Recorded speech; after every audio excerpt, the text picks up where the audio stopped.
Brendan, many congratulations, a great start to your campaign. After what's been a difficult period, you must be a very happy man right now. Oh, relieved, to be honest. When you know you're playing well, practicing. I actually started practicing a month ago for the first time this year. So, for different reasons, obviously with the injury and everything. So I knew I was coming more like it. My shoulder, my follow through was more, it was better. There was a better speed to it, and for that reason, my throw's stronger. And I know I lacked that because of the injury and that there, and that dented my confidence. And so to get a win, there's a bit of relief, but to play half decent, that's good as well. And you're finishing with outstanding today, so a lot of positives to take into the third round. Yeah, definitely, because that wasn't my best. It was brilliant finishing, but I can score a lot better than that. And for that reason, I know I can play a better game. If I keep the finishing to that standard, who knows where I'm going to go. And it's Michael van Gerwen up next. Is that a challenge you're looking forward to? Oh, loving it, because, as a professional dart player, and for me that's so long in the game, I want to play against the best. I want to play against, in the biggest tournaments in the world, I want to play against the best. I kind of had a good run last year, and I want to do something similar this year, because I think it will be as tough as it was last year. But for me, if I'd done it last year, I can do it this year. And with, a couple of more days practice and that there, I can only be stronger. You mentioned last year beating the likes of Gezi and Gary Anderson in that run. How much belief can you take from that into the game against Michael? Oh, definitely, but it's 12 months since that happened. But for me, it is in the back of my head. It's like on this stage, I still can do it. So that is a really good amount of confidence I can take with me.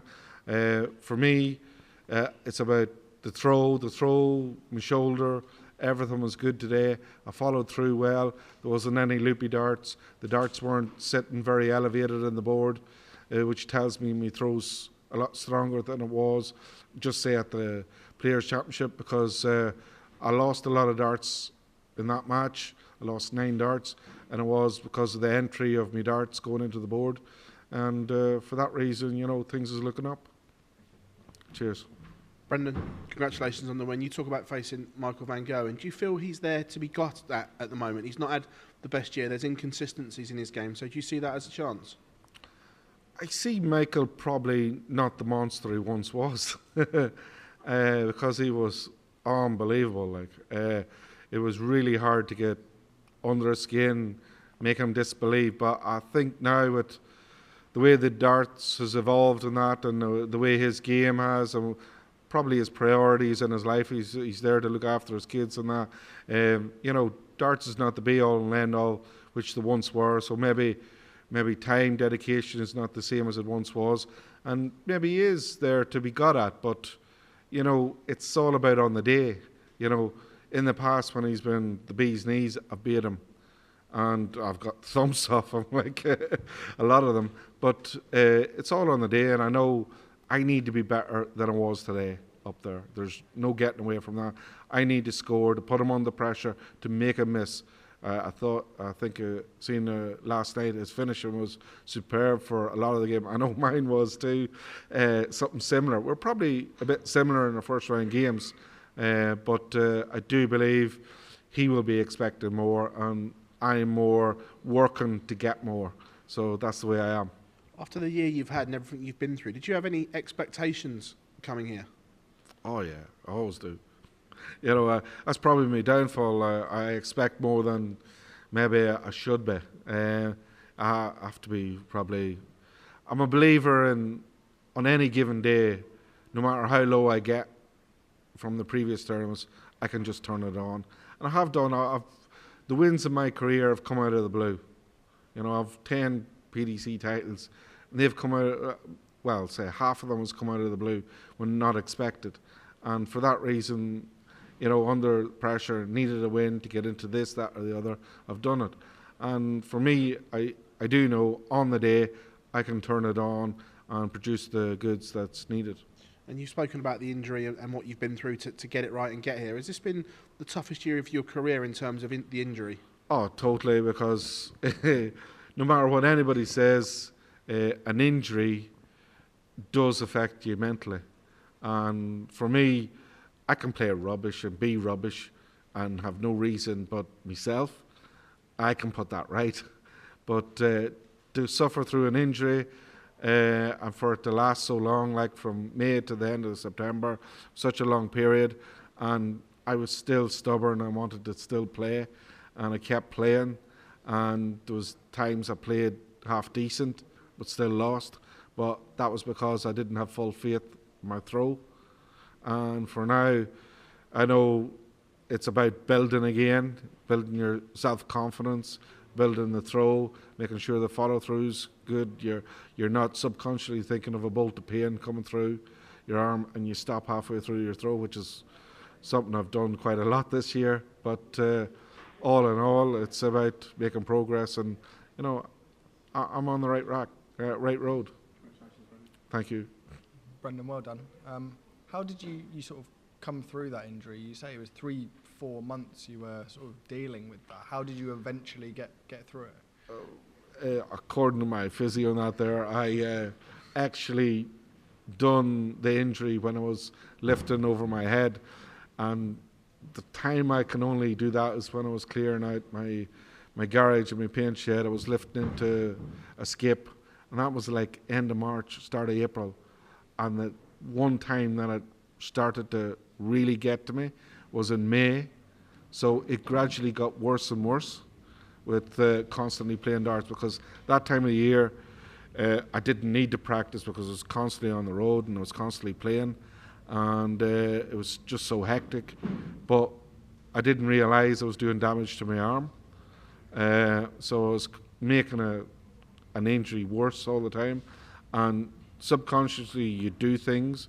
So I alter my throw to compensate. But it's only in May, I think it was the 2 days after I won the title in May, that I actually couldn't move my arm 4 inches from my hip without severe pain. And like I woke up like that, and I just thought, I have to do something. So then I started to do something. Physio, it was a tendon problem from my arm up into my shoulder, and that was constantly worked at. And by the time, I think in the middle of August, that was sorted. It was the muscles all around it, so I never lost the pain. And my physio said, well, it's now the muscles. They've overcompensated, and I've torn and pulled muscles all around and underneath my arm. So, like in physio, everything's linked. So it was down there, the problem, as well as up here. So it took more physio and that there to relieve the pressure, the strain, relax the muscle, improve the blood flow around the body to improve the muscle, and it just took time. And me constantly playing wasn't helping it, but I didn't want to, I'm getting on in years, and I suppose I don't want to miss out on opportunities in playing in tournaments which I may not have in the future. We talk about longevity in this game, see 17 World Championships for yourself. How many more do you think are in the Brendan Dolan locker? Oh, Brendan Dolan thinks there's another 27. But realistically, I don't honestly know, but I would like to think I could survive another 5 years at least anyway, and then re-evaluate. Well done, Brendan. Thank you. Brendan, well done on that win and that performance. We've seen your Northern Ireland team, Mickey Mansell, do really well recently, made the Final Four in the Grand Slam. Yeah. Got off the mark here as well. I think you're the same age as well. When you look at what he's doing, does that give you inspiration that actually your best days maybe aren't behind you? Well, definitely so, because, I don't know, I think, was Peter Wright 50 or 51 when he won the World Championship? Yeah. And then he went on a spree, so there's still a hope. There's still hope, but it's brilliant what Mickey has done, and we travel together, and I'm rooting for him all the time, except last year when he was playing me. But other than that, I'm rooting for him all the time, and I want him to do well. And it was about time everybody else in the world seen how good Mickey Mansell can be, and it was brilliant to see. It definitely probably said to me, yeah, us oldies can still do it, and yeah, I'm still here and I'm still trying. When we spoke to Michael van Gerwen yesterday, you're playing him next. He seemed quite emotional after his first round or second round victory. Do you feel like Michael is putting almost too much pressure on himself, and do you feel that's something you could potentially take advantage of? To be honest, I didn't see the interview, and I don't know. I think Michael's around a long time, and I think Michael can maybe put on a lot of expectation on himself, but he normally delivers, so I'm not getting involved in Michael and how he is at that there. It means nothing to me. A lot of my game is down to me and how good and well I perform, and I want to get to a certain level where I'm scoring a lot better consistently. Like there was probably 5 180s there, which is probably not the norm from Brandon Dolan, a more ton 140 guy. But I don't want the sloppy scores. That's what I'm trying to eradicate. And for me, Michael's Michael. Michael does his own thing, and fair play to him. I'll be doing my own thing, and I don't see it as an opportunity. I just see we're going head to head whenever we are. And you beaten him, I think it was first round of the 23 World Match Play. The big wins like that in the past ever enter your thinking, or is it just so far behind now that it's not relevant? It's long gone. It doesn't matter. The same as the wins he has had against me. I don't know when we played last. Maybe 2 years ago on the floor. Maybe I don't know. It's irrelevant in that respect because too much time has passed. He is pure class. He's ambassador in our game, and he'll be long remembered when he finishes darts because of what he's done. For me, that's in the past. I'm trying to do something, this year, this Christmas. That's the be all, end all. Just what I'm doing now, and I think Michael will be of the same.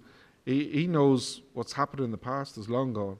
It's what's the future. We're trying to change the future, and that's what we're doing. Brilliant. Thanks, Brandon. Well done. Cheers. Well done, Brendan. Do you feel your throws completely back to normal now? Not completely. No. I do have them loopy throws. I kind of stop halfway through my throw. At certain times, it's like probably when I'm not totally confident in what I'm hitting at, if a slight doubt, slight brain freeze or something like that there, and I stop, and I'm a wee bit annoyed at that. I thought I'd get rid of it by now, but I've had over a month in my dart room now practicing, and I definitely think I'm heading in the right direction. I'm at least 80% there. Yeah, with the worst of it behind you, how confident are you of a good 2025? Oh yeah, well, this World Championship could dress up 2024, but I do believe in 2025 there's going to be a better Brandon Dolan because I've now the facilities at home to put the effort in, whereas I could always make an excuse beforehand that this wasn't right, that wasn't right. Now I've got the best of facilities, cannot say anything. Nobody can disturb me. When I go and practice, nobody's not going to stop me from practicing. So I have my space, and 2025, you'll hopefully see a bigger and better Brandon Dolan. Any particular targets in mind? Win everything. Thanks, Brendan. Well done. Cheers, thank you.